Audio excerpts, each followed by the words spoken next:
Is there some kind of grievance or some kind of animosity that Nyesom Wike is a minister in the APC administration? And he has said that he's not a member of the APC, he still remains a member of the PDP. Well, before the appointments came, stakeholders of the party had written to Mr. President. I said, yes, Mr. President remains the final, the buck stops at his table when it comes to decision making.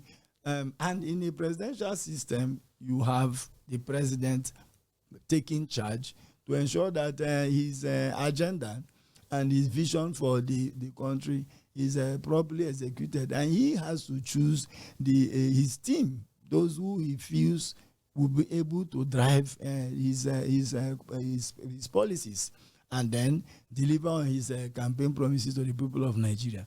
Now, we felt that as a political party, we had very eminently qualified individuals who we put out there for Mr. President's consideration.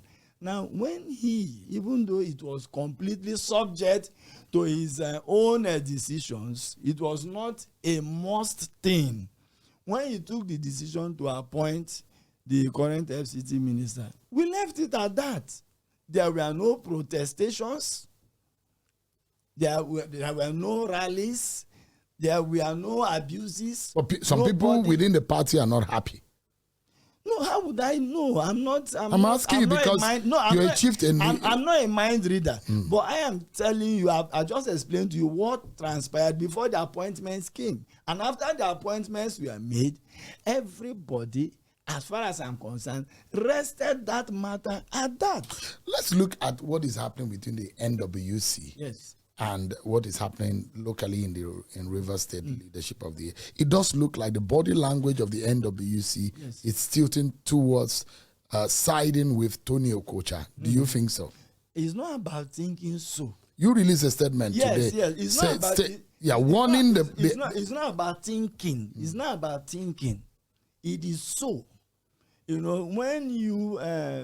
so you think that the Ganduje-led NWC is siding Tony Okocha against Emeka Beke leadership?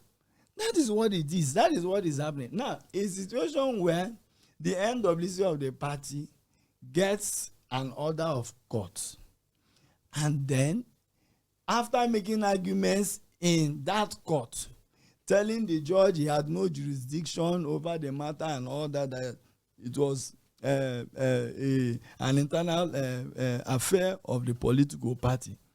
The NWC of the party, unfortunately and embarrassingly so, yesterday, addressed the media and making references to an ex parte order that was issued sometime in April of 2023 as reason for the dissolution of the executives, of the party in Rivers State. Now the question is, how come you never canvassed this position before Justice Aproko's court?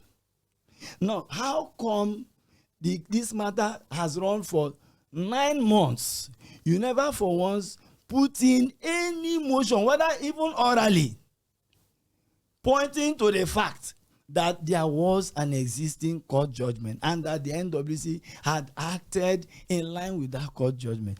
There has been no such court judgments anywhere. The only suit that came up in the course of the administration of Emeka Beke was suit number PAC/CS/975 2023. And it was an ex parte suspending 2 officers of the party. And you and I know, even though we never went to classes for law school, we all know that an ex parte cannot be extended beyond the period of 14 days. That is the law. And so you are now referring to an ex parte of April of 2023 as being reason for you to have dissolved validly elected executives in the year in November 22 of 2023. How many months? What was the timeline? What was the gap between April and November. How come it took you that long to now finally take a decision? And if they had such a court order, they would have jolly well presented it before the court, and the court would have even rested our matter and dismissed our applications. But nothing like that. Their claim was that we engaged in anti-party activities and that we voted for Siminala Yefobara as governor, and we voted for Atiku Abubakar for presidency. Is that not the case? And is that the we just argued about all that now, and I told you that if there were to be elections now or tomorrow, I would not vote for Atiku Abubakar. So you did not participate in an anti-party activity? So absolutely.